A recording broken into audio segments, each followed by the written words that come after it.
We've sunk an enemy destroyer.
Hey, Demons Ripper here. Hope you guys are doing fantastic today. I got a fun video with the Ohio, and I just wanted to talk to you guys, have a blast, comment, and just shoot the breeze with you. Hey, before we begin, like, subscribe, bell button below. Thank you for all those who have supported the channel. Really awesome questions, really great support, and I like the community a lot. And you guys have been really positive in a very negative world today, but you guys are really awesome and really enjoying the conversations and also building the community. Even though World Warships is, we'll talk about it later, changing, I would say, the pace and the gameplay style. We're still having a positive, I would say, feedback, still keeping positive in the community and just having fun. No matter what happens to the game, it's still a great platform to not only test out strategies, techniques, getting people together from all age groups, and just having a blast, all right? Anyways, hey, firing on the Summers right off the bat. That's the beautiful thing about the Ohio. This is the Research Bureau ship. If you don't know what it is, it's basically a Montana with 8 457 millimeter guns. So bigger caliber, less guns, but it does have the improved secondaries that I really, really do enjoy. They reach out to 11.3 for you build them, kind of like Massachusetts style. The secondaries that I really, really enjoy, and I still enjoy brawling. I still enjoy the whole secondary builds, full gunfire, fun, fast rate of taking down destroyers and cruisers and whatnot. But it also has the added effect of having these big caliber guns that allows you to destroy light cruisers and maybe some major cruisers, as we'll show in a bit here. But we also have a blast with, the hull of Montana, but also the kind of American-style heals and damage cons, which are still okay. And it also, if you want to build a full secondary build, you can do it slot 6 of the modules, or if you want to do more of the accuracy, you do have the accuracy build for more accurate guns. You're choosing your choice. I like to brawl, so I kind of go focus on the secondaries or high rate of fire. Anyways, you notice that the meta that I'm doing right here, right off the bat, is not pushing into Charlie Cap because I have no idea where their sub is. Again, one problem in the game. If there were CVs, pushing in also gets you killed, as well as focus fire because you're constantly perma-spotted, and you kind of just want to wait it out initially. So right now we got the Johan DeWitt doing airstrikes on us right here. So again, we're going to head and kite away, turn back around, do a 360, and just hold our position at Charlie Cap and provide support to anybody out there capping the place or whatever. The destroyer at Charlie Cap goes down. Again, we didn't push in really hard and fast. We waited for the, I would say, herd to thin out, where you wait for your teammates to destroy one of their destroyers or cruisers and kind of give yourself a little bit of advantage. You notice at the top there of the player roster, they've already lost 2 destroyers, which is a good thing for us, while we lost 1. So what we're going to do right now, again, is to turn back and continuously support our team, not drive away or run away, because that gives the impression that you're retreating, and then that causes the rest of your team to retreat, as opposed to just maintain a presence and just stick in the area, and people are more likely to stay with you, as opposed to you see other teammates. Like, I'm not blaming anybody, but a clear example of this is somewhere in the bottom left-hand corner of the minimap. You see that you have a, let me see, what is that?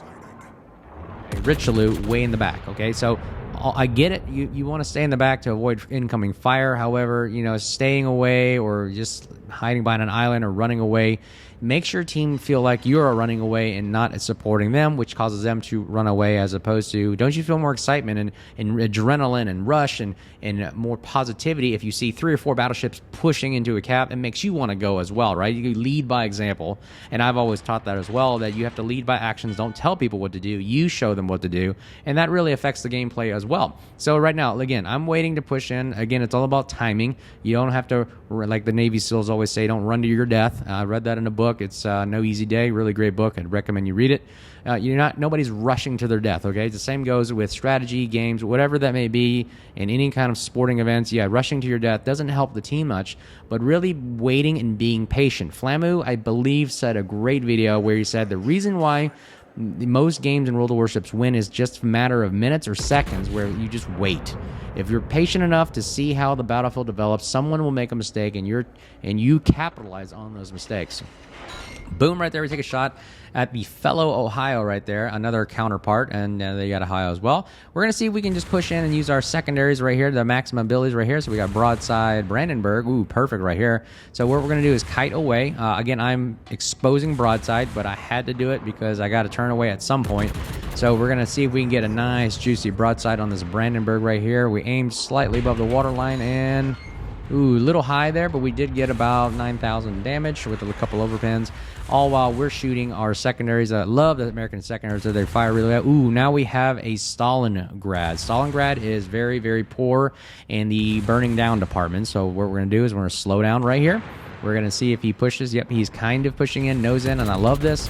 Moskva's, Stalingrads really are susceptible to big caliber guns with secondaries. They don't really brawl very well, so boom, boom, boom, boom. Look at that, 8,000 damage right now. He does nothing to us, and we're just going to sit here all while our secondaries do the job, and we're getting some nice, juicy secondary hits, just slowly but surely, death by a million paper cuts right there, and we're just going to sit right there. We have manual secondaries focused on him, and you'll see eventually, ooh, we're almost down, and we almost got him, and ooh, he goes down to fire for the Takashimi, or however that, Takashi, whatever that is pronounced. So we've eliminated the Stalingrad over here, which means there's no radar, helps out our DD. Again, one strategy tip there, help out your DDs by taking out the radar cruisers. And now we're going to go ahead and help out by shooting either the Ohio or the Brandenburg. Ohio is not a threat to us behind an island, so this is where we can push in towards the Brandenburg. We're going to go ahead and turn and flip around and do a 180. Again, we're going to drive towards the enemy and show our teammates, hey, we're here to stay, we're going to fight. So all while we're getting free shots at the Brandenburg. Oh, we lose our Fletcher down to the, I believe that was the west side. We're okay. We still have RDD on the east side. Johan Witt goes down to our Fletcher torpedoes. Thank goodness for that. Yeah, Brandenburg, we know his guns are pretty weak at range for us, so we're not afraid of him. We're going to go ahead and see if we can push, and here we go. Broadside Ohio will push against him and also focus secondaries. He fires a couple shots at us, but you know what? We'll take the damage. We have heals. We have damage cons that are okay, all while angling as well. Again, key to surviving brawling is angling, ladies and gentlemen. So right here we have an Amagi also firing at us. So now we have to angle against 3 ships. So you're going to have to really make a decision as which one is more of a threat. Right now, Ohio is a threat. Brandenburg's running away from dying, and Amagi is really kind of just out in La La Land right there in the middle. He's Captain Charlie, so not much of a fact for us. Ohio in front of us takes a torpedo hit, so we are going to go ahead and push, see how our teammates also follow us going in. Your role as a battleship is to absorb damage. You are there to use your heals, take damage, all while distracting enemy incoming fire so other people can shoot as well. So we're going to slam on the brakes here and see if we can get some secondaries to start fires. There it is. Okay, another great thing about the American secondaries, starting fires. That is the name of the game. So while we're sitting here brawling and you're enjoying the brawling, talking about the Research Bureau, if you don't know what the Research Bureau is, this is where the Ohio is bought at. It's in the Armory, but under the Research Bureau tab, and it uses special Research Bureau points, which are only collected if you reset a entire line of ships. So, for example, I always pick the Haragumo line, which is the Japanese DD line, destroyer line, because it's the cheapest. What I mean by that is it takes the least amount of XP, free XP, or whatever it is required to basically re-grind and unlock those ships again. So if you want to do this, you have to, I believe, have to have 5 tier 10 line ships all researched. You pick a line that you want to reset. So when you go to that line in the tech tree, you'll go to the bottom, you'll click on reset line, you'll see it available there. It'll ask you, are you sure? I say yes. And I usually pick the Haragumo line again, least amount of XP, free XP, whatever it may be, to reset it. So I use that. I use my free XP usually because I've collected so much of it, and I just slowly regrind that line. While you regrind that line, you all the way to tier 10 Haragumo, you're going to notice the last, I believe, 4 or 5 ships there. I believe it's starting at tier 6, 7, 8, 9, 10. Those last 5 tiers right there, they have a special symbol called Research Bureau points, and essentially what you do is just go to co-op battle or a regular battle if you want. I usually pick cooperative because it's easier, and if you win, you unlock those Research Bureau points. Now, a cool feature that's coming is they offer double points if you reset your line in a particular moment. You'll notice it when it's in the title of the Research Bureau. Hey, you're going to get double points while you do this, and then when it resets, do it again, you also get another couple double points. Splash 1 right there on the Brandenburg, finally kill him, and that's RIP back to Pori. And now we're going to go ahead and kite away as we have 3 ships in our area, and they're bearing down on us, so we're going to go ahead and jink away, and we're going to use our secondaries to finish off the kills. Ooh, nice broadside of Magi. Do our back 2 guns get it? We get a full send right there, and oh, we just don't nick a little bit there, and we get an overpen and a ricochet. But again, going back to Research Bureau, once your Research Bureau, once you do those 5 ships in co-op battles or a battle and win them all, you get those Research Bureau points, and I think they believe it's only about maybe, I think you get somewhere around the 15 to 20,000 range-ish, if you will.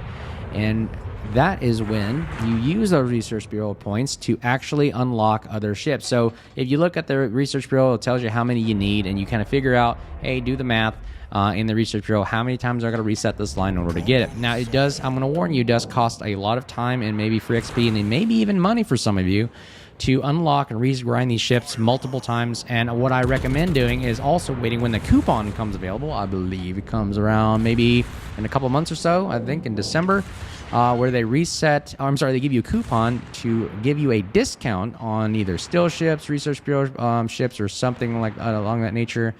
I think there's only coupons for steel ships. I don't think they do it for Research Bureau. My bad on that one, but I do know that they do have a coupon coming in December for steel ships, if that's your partake right now. But Research Bureaus, you just got to regrind it, and you might get a sale on free XP or whatever. It just takes a lot of time and money. But Ohio is one of the ships I do really, really recommend if you like a battleship kind of gameplay style. And this is why I like it. I like sitting here using secondaries. Guns are all blazing and firing. Also firing main battery guns and just burning down and taking out ships as well. So right now we got the Missouri right here. I know my guns do a lot more effective damage on him, and his secondaries don't reach me, and boom, boom, boom. Look at that, 4,000, 5,000-ish damage, and we start fires. His heals are not as great as ours, and our damage cons are a little bit better, I believe, and we can do more secondary damage on him, all while trading shots. And there it goes. Boom. Splash 2 RIP back to 40. And we are running away from the other Ohio, which he has way more health than us. But guess what? We have the advantage of teammates against us. And you can see the enemy team right there is really, really mad that we did that. And he says, why couldn't he kill us? I don't know. It's just the way the game is. And it's all about tactics and techniques. Ohio is going to go and do the fateful move of trying to chase Ohio down, which is a very bad idea, especially with long-range secondaries, and also kiting away, as you can see right there. Armor deflecting very, very well, as well as dodging. And we're going to use our buddy, Takahishi, or whatever that is, that's next to us, and use him as bait for him to fire, all while he's distracted by firing at us. We send a full salvo towards him, and this should be a nice death blow right here if we get it. No, we don't. We get 6,700 damage, high caliber unlocked right there, and this is pretty much the game. 176,000 damage, and then we almost die. 1,000 HP left, but really, really recommend the Ohio guys, especially the full secondary build. Great heals, great damage cons, good range on the guns, accuracy, full secondary build, great Montana armor. It's maneuverable, it's got enough speed, and it can survive a beating until this final death blower here on us. But anyways, there we go. That's the Ohio in a nutshell for us. Let me know if you guys think in the comments below. Like, subscribe, bell button below for if you want to support the channel. This game is pretty much wrapped up. We win the game just by holding Charlie Cap, and we didn't even have to enter the cap, all while absorbing damage, taking and providing supporting fire for the team. Anyways, hope you guys like the video. You guys have a great day. Stay safe, and until that next time, be safe. Cheers.